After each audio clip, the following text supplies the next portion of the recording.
যুক্তরাজ্য, Canada, Australia ও পর্তুগালের পর প্যালেস্টাইনকে স্বাধীন রাষ্ট্র হিসেবে আনুষ্ঠানিক স্বীকৃতি দিল ফ্রান্স।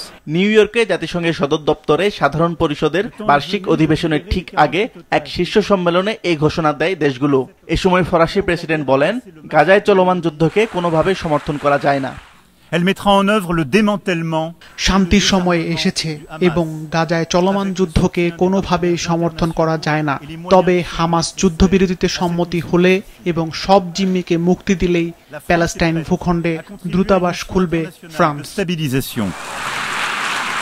এদিকে জাতিসংঘে নিযুক্ত ইসরায়েলি রাষ্ট্রদূত ড্যানি ড্যানন জানান, যুদ্ধবিরতি নিয়ে তার দেশ আলোচনা করতে ইচ্ছুক, তবে সব জিম্মির মুক্তি এবং হামাস সম্পূর্ণরূপে নিরস্ত্র না হওয়া পর্যন্ত তারা যুদ্ধ চালিয়ে যেতে প্রতিশ্রুতিবদ্ধ।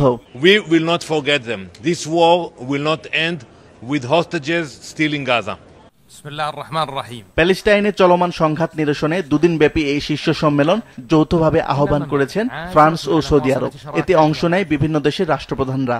সম্মেলনে প্যালেস্টাইনের প্রেসিডেন্ট মাহমুদ আব্বাস বলেন, অস্ত্রবিহীন একটি ঐক্যবদ্ধ রাষ্ট্র হবে প্যালেস্টাইন। ওয়ালটন এখন দেশের সীমানা পেরিয়ে পৌঁছে গিয়েছে 50টিরও বেশি দেশে। ওয়ালটন, ঘরে ঘরে বিশ্বজুড়ে। হামাস এবং অন্যান্য দলগুলি তাদের অস্ত্র অবশ্যই প্যালেস্টাইন কর্তৃপক্ষের কাছে সমর্পণ করতে হবে। অস্ত্রবিহীন একটি ঐক্যবদ্ধ রাষ্ট্র হবে প্যালেস্টাইন। আমরা দখলদারিত্বের নিন্দা জানাই। আমরা বেসামরিক নাগরিকদের হত্যা এবং আটকেরও নিন্দা জানাই।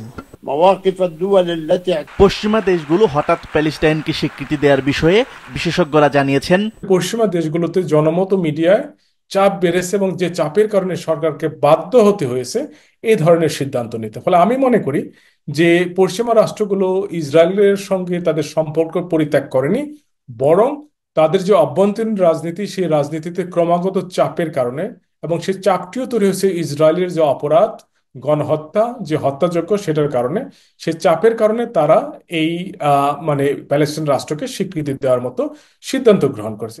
তবে জার্মানি, ইতালি ও যুক্তরাষ্ট্র সহ G7 ভুক্ত বাকি দেশগুলো এই সম্মেলনে যোগ দিচ্ছে না।